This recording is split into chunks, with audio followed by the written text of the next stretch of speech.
so on. But there's certain data you need to keep as long as you are alive. Okay, I know in my Sejahtera it's a 90-day, 3-month cycle. Then the data is flushed, they don't keep it, and they've gone public to share that also. Attila, you want to take this question? I think the 7-year thing is mainly for financial data. For financial data, 7 years. Financial data okay. is minimum 7 years, you know. But other data, I think, is purely on the freshness of data. Sorry, a bit closer. So the government is not going to keep your data forever. Forever, okay. Because you can be dead and gone or the data is obsolete. So I think that period is still being defined, whether it's going to be 6 months or 1 year or 2 years, because no point knowing something happened 2 years ago. It's going to be different from what you are today. So I think that policy, we are still working on it. I think the government's working on it to define a policy, how long there will be the retention period for non-financial data that's being worked out. And that's part of the, I think, the PADU project, Digital ID. Yeah. Okay. Yeah. So, by the way, all this is very important. So, my last question, maybe to the audience, I just know it's just a rough poll. Because this is about data literacy, how many of you feel your data literacy is below average? And I mean that on a score of 1 to 10, maybe 3 and below. How many of you feel your own awareness around data literacy is at below average, 3 and below? How many of you would say that? Okay, nobody puts up their hand. Okay, that's fine. Oh, are you putting up your hand? You're scratching your head. Oh, okay. She's doing both lah. Okay, the two of them there. Okay, fine. Okay. How many of you feel your data literacy is average? Average meaning a score of 4 to 4, 5, and 6. It's average. How many of you feel it's average? Okay, about a dozen hands. How many of you feel your data literacy is sophisticated? That means you're like 7 and above. It's quite advanced. Anyone? Okay, 1 person at the back, 2. Okay, that's great. So, okay, all right, our friend from Switzerland, right? Okay, we've got 3 people, so that's good. So maybe go up to them and ask them what they do around their data security, right? Our friend here, and then the gentleman in the yellow there, and 1 person right at the back there.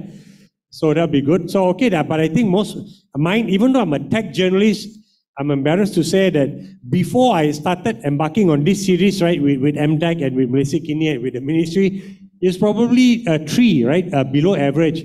Now it's 5 or 6. I won't say 6 lah. My subconscious doesn't allow me to say even 6, right? Maybe 5, 5.5. But all is resulted in is that I'm reading through the terms and conditions now, right? And up to page 8 or 9, by the way, and with one of the sites when I was on your mobile phone is damn bloody difficult, right? And I've got a very small phone compared to most people. And I wanted to download something once, and on page 8, they had a condition where it was almost similar to something that was on page 3. But on page 3, the condition is that we will not share your data with our partners and other marketers. And the same thing came back on page 9 to say, we will share your damn data with people. I'm like, you want to use foul language, right? So what the heck is going on, man?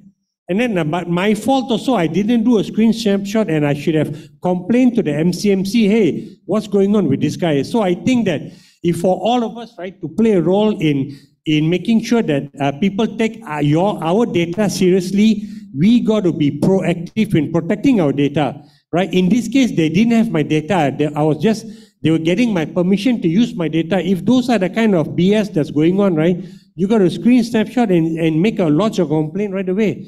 Because if all of us don't complain, then we're relying on our personal data protection agency and MCMC or whoever. But you still have to make the first move, right? You have to share a complaint. It may not be your experience, maybe the complaint of an aunt and an auntie, right? Because with Christmas there'll be a lot of gatherings, right? And you'll be hearing stories about people having bad experiences. Help them file a complaint. It's very easy, right? Please do that. Empower yourself. Take charge of your data.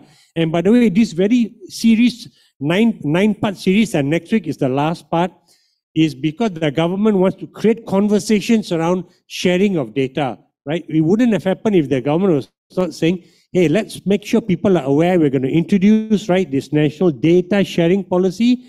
Please be part of the process. And it is now, the policy now, I'm told, is at the process where it has been drafted into ACTA, a law, right? That it will go before your members of parliament for them to debate. So go and please, you got to download the policy, right, and read it. something you're not comfortable with, please let your MP know. Bring this up in Parliament. I think this is a cause of concern, and business also can play a role to shape the policy before it becomes act, right? So that all of us are empowered to act, to shape the policy. Please seize the opportunity. Don't just lay back and say, oh, I rely on Kiranjit or Karamjit or Tilarai to do it for me, to defend my rights out there, right? Don't do that, right? It's empower yourself, play a role, please, all of you, I urge you. And with that, then, we will end today's session. Thank you very much for your participation, for the audience online, for the privilege of your time. Please give a round of applause to our two panelists and to our co-opted panelists. Thank you so much. And we'll see you again for episode 9. Okay, Diana, the floor is back to you. Thank you, Karam, and our panelists. Thank you, everyone, for joining us today as well. I'd like to invite you to actually scan the QR code here and input your feedback. And we will all...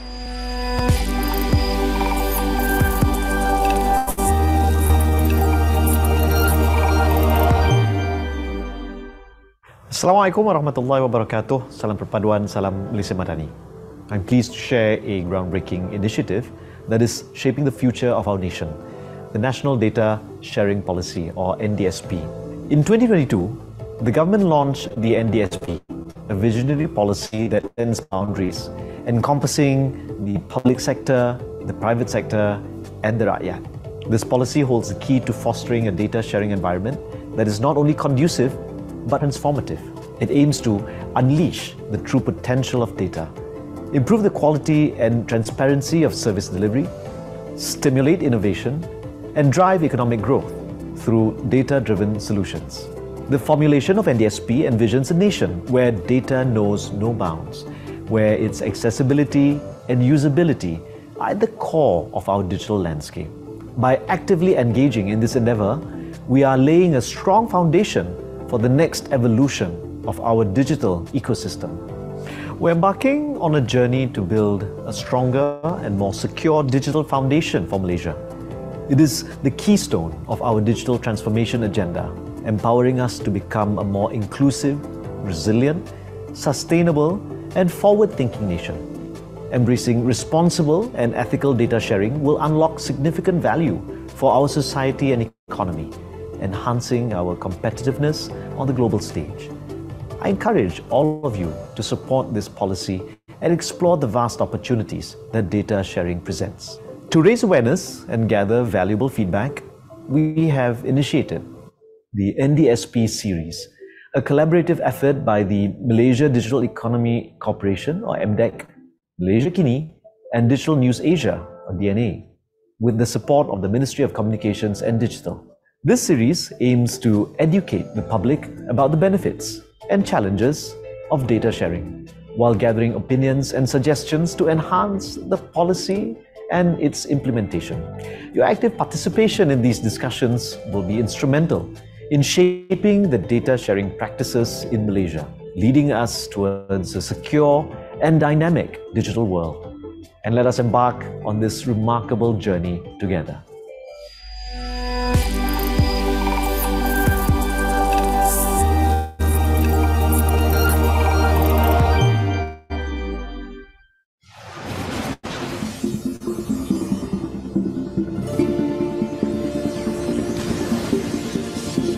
Malaysia's digital journey began more than 2 decades ago when MSC Malaysia was set up to transform the country into a knowledge-based economy.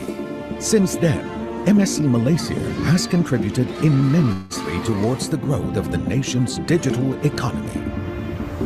Our next step is to take the digital transformation from the corridor to the world. Introducing Malaysia Digital, a strategic initiative which will empower the rakyat, businesses and foreign investments.